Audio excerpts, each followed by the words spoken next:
The time has come. We are going to make Connie an Arcanist. Let's go ahead and have her read the book and see what happens.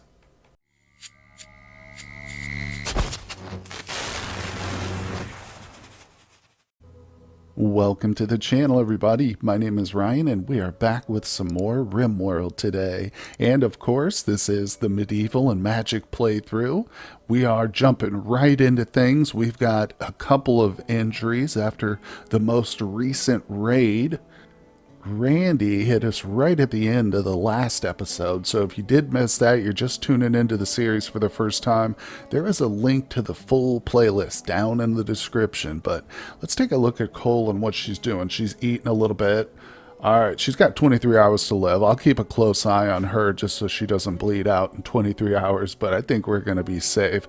The most important news of the day is that Connie is in her third trimester of pregnancy. Of course, she is, well, I was going to say married, but no, they're not married. They're just engaged. So she is engaged to old Beetle here. He is the proud father to be. So we're looking really forward to that. And if all things go well, it should happen today. So let's unpause the colony, let things go, and see what kind of fun we can get into.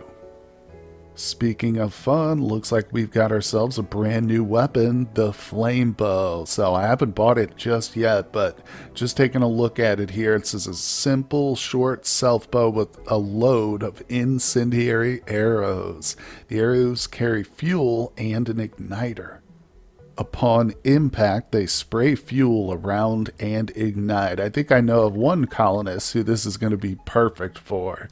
So, of course, we've got ourselves an impid named Kaz, and we're going to give that bow to him. Also, I'm picking up some fire pots. These are just basically incendiary grenades, I believe. But I can put these on somebody as a sidearm. So, we're going to be burning out this forest, I'll tell you what, and hopefully some enemies too. But another thing that came across my eye was the Helidus, a humongous two-handed sword. Unfortunately costs 7,800 silver, and we just can't quite afford that. Not yet, but this is going to be about a 300 silver hit, but definitely worth it for an upgrade to the weapons. Oh boy, it's time for a celebration, guys. Everybody is gathering for the marriage celebration. We're just going to do it right here in our dirty old stockpile, apparently, but that was my fault. I didn't set up a marriage spot for them, unfortunately, but that's okay. They just decided to do it on their own. And this might be the best looking room we have with an impressiveness of -25. Awful, but that's okay. Let's just speed it up a little bit here. There's no progress bar like a normal ritual, but hey, there we go. So now we are into the party afterwards. Let's see. Oh, okay, that's the trade caravan. Hey, I think they're all done. Or no, they're still celebrating, but that's amazing. Let's just check out the needs here. See, we've got face around, attended a wedding right at the top of the list, 10 days. Oh, that's going to be so helpful right there. But congratulations to the two, Connie and Beetle. And of course, we're still waiting on that pregnancy notification. So that's going to be exciting too. Well, we've had a couple of events happen pretty much back to back. First one was some toxic fallout, everybody's favorite, right? I like to think of it as Randy with a bad case of gas, and that's why the whole world just becomes toxic. But after that, a royal tribute collector. Not much to that, except they're going to be getting some poisoning from standing outside in that fallout. But then I get the notification that I wanted to share with you guys here. An ancient shrat has been angered due to the cutting of great trees. Make sure not to anger it. So that's interesting. I don't even know what this is. Whoa. Oh, so there's literally a social fight going on over here. This is a dark shrat. What? So did this just coincidentally pop up right in the middle of the trade caravan? Because that's kind of wild. A gnarled tangled of branches, roots, and mud, roughly shaped after a human being, gifted with a twisted, sinister evil. Shrats slowly shuffled through the undergrowth in search of the living. It's said that walled shrats relish the blood of intrusive lumberjacks and overzealous hunters. Oh, so it just appeared. Wow. Let's watch it in a little bit of combat here with these Imperials.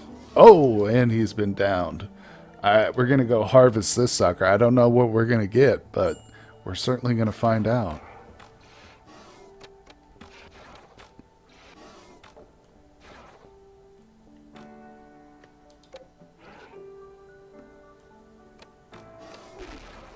Whoa. Okay, so it appears like this is some sort of event, I guess, because we just had another wild shrat appear, and it was right next to these guys. Maybe it's a consequence of one of their powers or something. Let's see, what is this guy? Nope, he's just a psychopath. Not really sure, but I think they're leaving. Yeah, they're exiting the map now. Well, we're going to see. Maybe it's a consequence of the toxic fallout? I don't know. This is cool, though.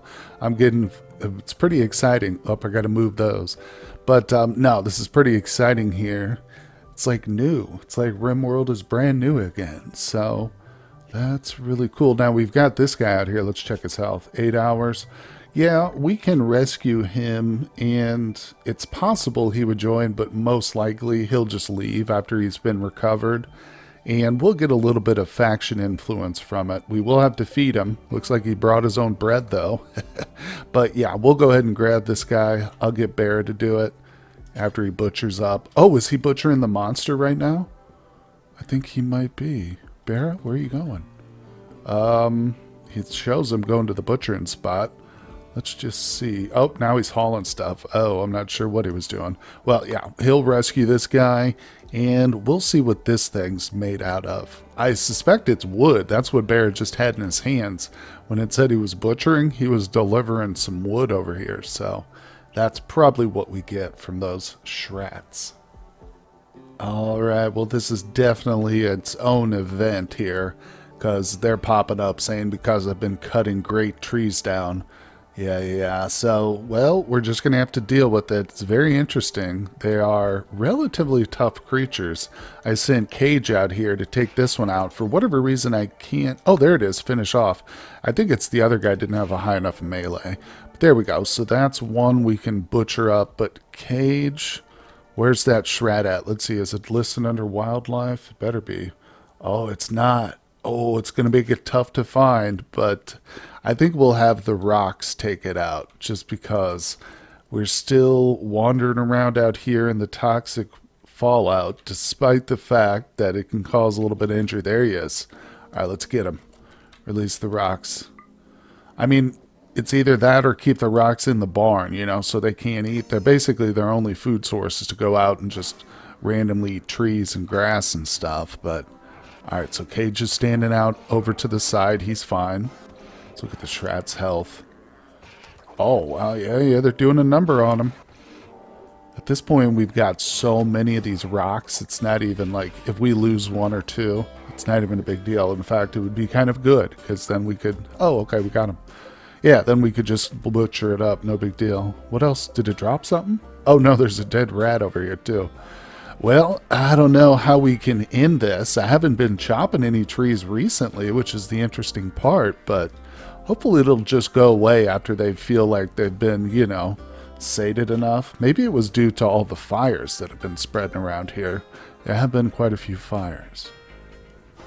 Oh my god, check this out. So this wild shrat spawned up here in the north. So I didn't really go out there and hunt it, but it got itself caught on fire from a boom rat. Oh, that's hilarious. It's only at 82%, so it's going to have to take a while to kill it. But I realized this thing's just up here killing all the animals. It's crazy. This is a cool event, but look, now it's spreading fires everywhere. Oh, this is going to be interesting to watch this develop. He's down to 80%, but... Alright, I won't spend too long here monitoring this. Oh, look, there's some more fire. This is probably where the original boom rat was killed, but I just think these things are funny. Maybe if we leave one up on the map, more won't appear. You know what I'm saying? Or maybe we'll end up with a map full of shrats at the end of the day. But I did go ahead and make sure everybody's set to our safe zone, which just keeps them basically behind our walls. There it is. There's our little safe zone. Yep, and we're still working on the walls, by the way, but it's a slow process. That's something that has to be done in stages, you know. You don't want to disassemble large chunks of your walls and leave it open to the enemy, but here he is, silly old Shrat. Oh boy, he's at 74% and counting. Well, take a look at this. We've confirmed a couple of things now with this latest Shrat that just awakened. And canceled the messages, but I just got notified that there is another dark Shrat on the map. It's the same time as this other one that's up here burning. But this guy appeared also under the mountain. So, as I suspected early in the playthrough, there's definitely some hidden valleys under this, which is quite common. And I could just tell by the size of this mountain how much of it's dominating the map. That's not normal, even on a mountainous tile.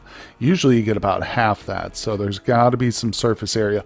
Also, a couple people pointed out that there's like a trick you can do to figure out exactly where those gaps are, which I'll probably use down the road and stuff. We'll show that off later, but right now it's pretty obviously there's a gap right here, isn't there?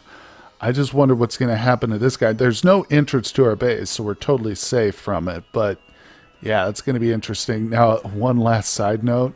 I noticed, where is this guy? All right, there he is. He's hard to find him.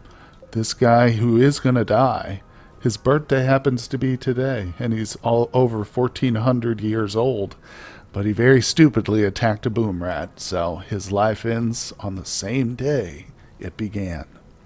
Well, these traders sure do seem to enjoy coming out in the toxic fallout, but in this case, I am very happy about that. So check it out. Right over here, this is an arcane items collector. Perfect. Exactly what we've been looking for. And he happens to have 2 arcane tomes amongst several other spells and things of that nature, even things for the fighters too. But these are what we're focused on right here, these tomes, because these are what we can use to basically promote or just transform a gifted pawn into a bright mage or an arcane power mage. I don't know. It just says teaches a pawn how to harness arcane powers. And the Bright Mage says teaches a gifted pawn how to become a Bright Mage. Bright Mages manipulate the power of sunlight to create intense destructive magic. Oh man. So actually, as of the recording of this episode, there was a comment just I think 2 back where someone suggested I watch a series of videos explaining the kind of the differences between some of these, and I will. Unfortunately, I haven't at this point because I just saw the comment, but I want to go ahead and finish recording today. So I think we're going to go for Bright Mage just because that sounds really cool, but maybe I'm making a mistake not going with Arcane. Tell you what, I'm going to do something I normally don't, and I'm going to pause things here. Of course, for you guys, you won't notice any passage of time, but more than a second. But I'm going to go watch that video exclusively on the difference between Bright Mage and Arcane, and then we'll make an educated decision. Alright, I'm back. So I did learn quite a bit from just watching the 2 videos, and I highly recommend it. The YouTuber is Hugmonger. He's got a relatively small channel, so a big shout out to him and his videos. They are a couple years old, but I assume there are some things that are same, probably a few things that are different here and there, but I'm going to link that playlist down below if anybody is interested in those videos too. And again, thanks, big thanks for the comment. Alright, so I think we're going to have to go with the Arcane Power Tome here. And this is going to turn him into an Arcanist. I really kind of wanted the Bright Mage because the video outlined how it's really a combat class with some cool powers, but it uses sunlight to power itself. And we're literally going for the tunneler meme, so we want to spend as little time outside as possible. But that means, we're going to have to go for the arcane one here. It teaches you how to harness arcane powers, which are cool and have some cool abilities. I think they focus a lot on movement, like blink, teleport, things like that. So that'll be very helpful. And there's a little bit of offense too, as far as I can tell. But let's go ahead and grab this one. I mean, I have to take one of these, right? We can't pass up this opportunity.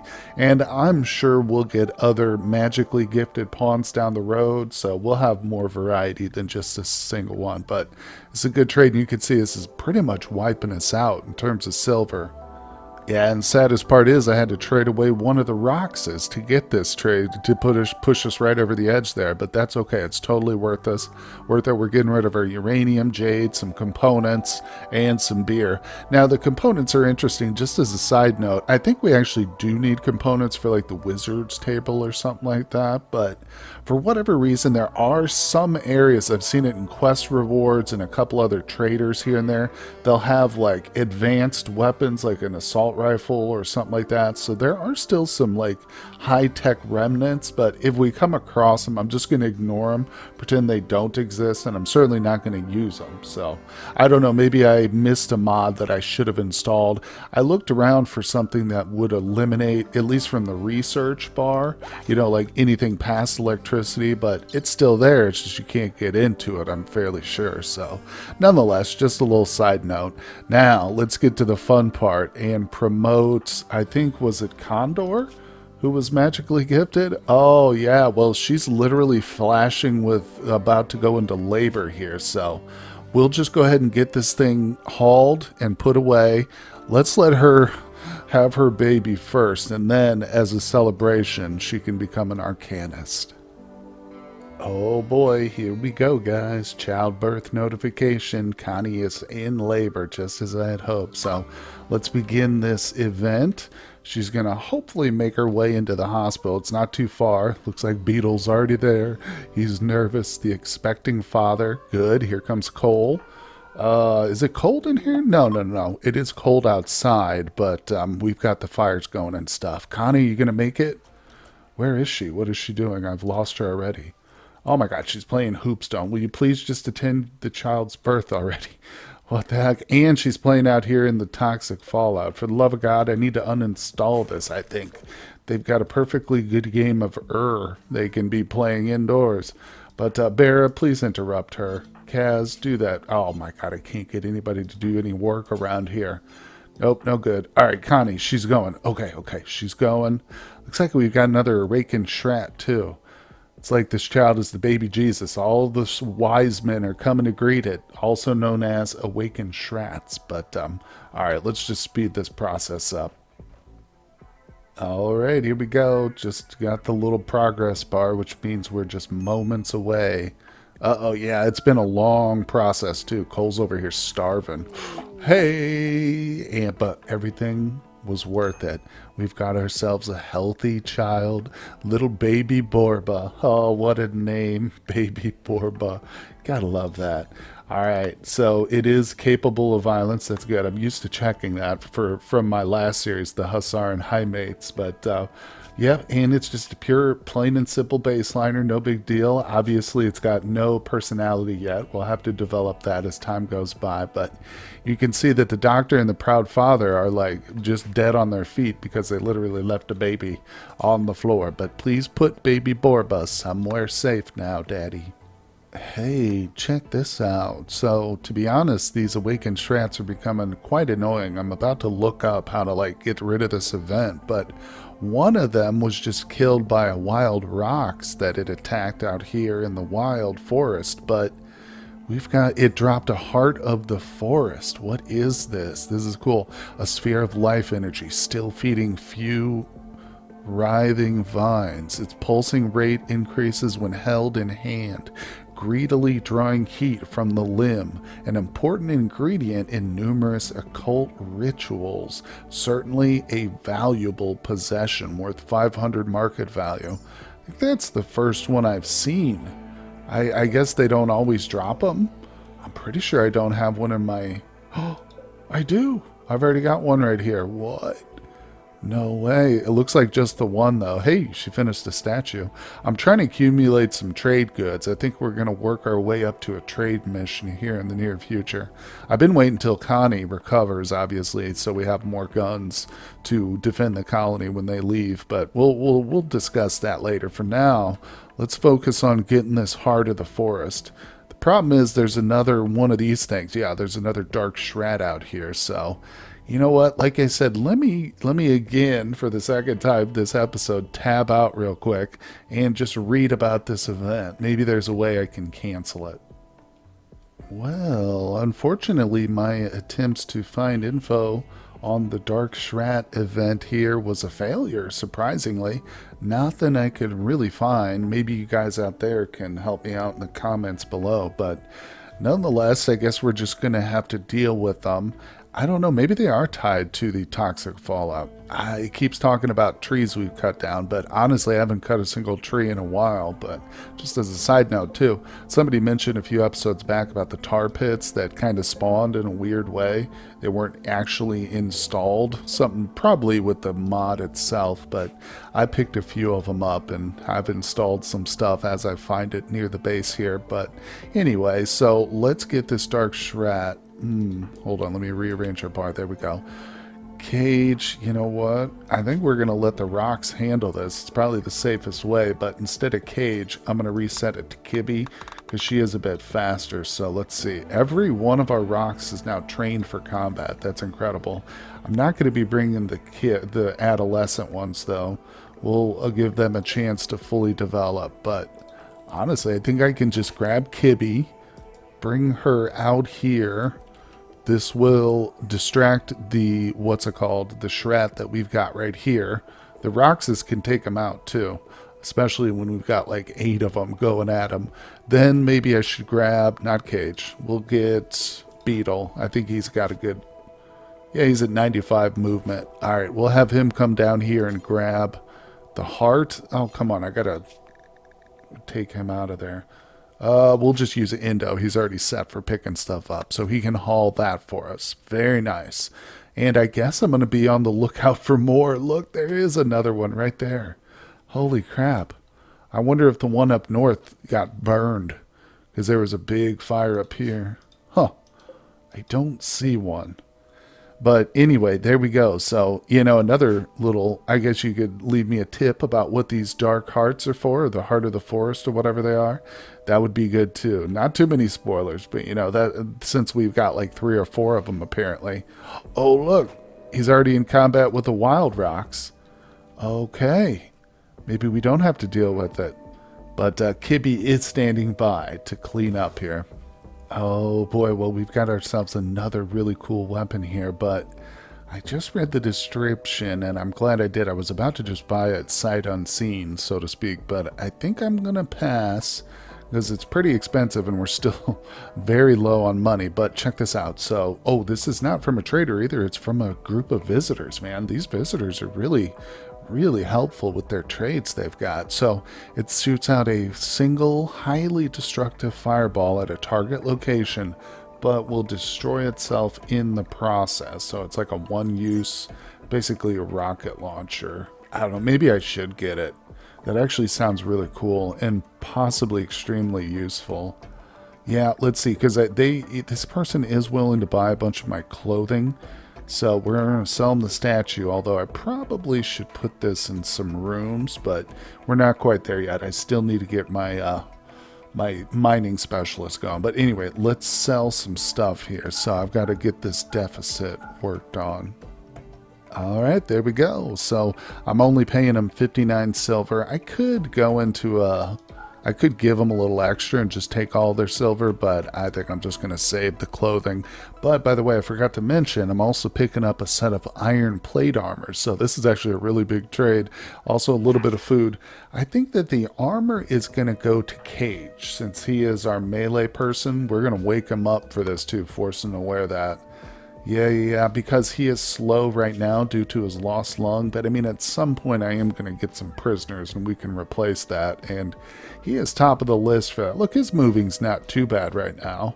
But Yeah, I think he's doing a little better. Because this, of course, I believe, I haven't confirmed it, but will probably slow his movement speed. Yes, down here at the bottom, it reduces the movement speed to 0.80, I believe, as opposed to 1.0. I think that's how we should interpret that, but regardless, that's a pretty big trade. So the question is, can I give this to somebody as a sidearm?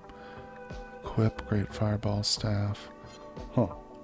Maybe it's because it's outside of the safe area. Equip, prioritize. Huh. No, it looks like it needs to be equipped, which is interesting. Well, you know what I'm going to do with that then? I'm going to set up a little storage shelf right here. We'll just we'll make it out of granite, something durable. I'm going to put it on the opposite side here of this wall. Actually, I'm going to put it right here. Because no matter what I do to this front, defensive area, I think we'll probably keep this wall in particular because it kind of blocks off the hospital and stuff. But anyway, I'm going to put this here. Maybe actually I'm getting real picky here, but I'm going to put it a little closer to the entrance. And I will set this shelf to contain items of like the staff here itself that are single use that we need, at a quick reach, easy reach here in combat.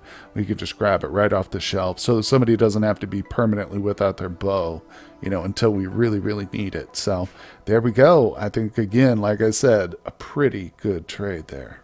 The time has come. We are going to make Connie an Arcanist.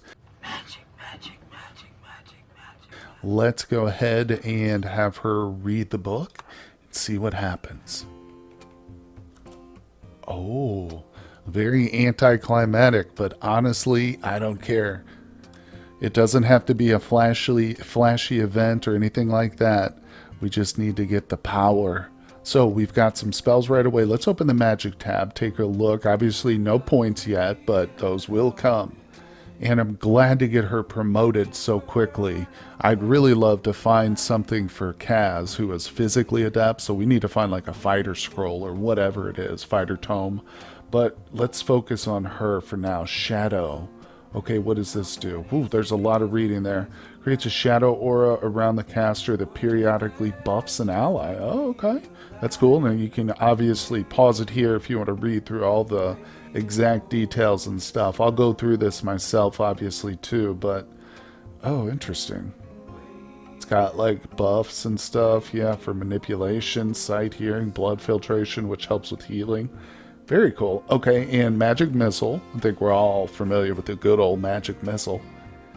And it looks like, yeah, these are all things, well, maybe not all of them, but we can turn the auto cast on for like Magic Missile.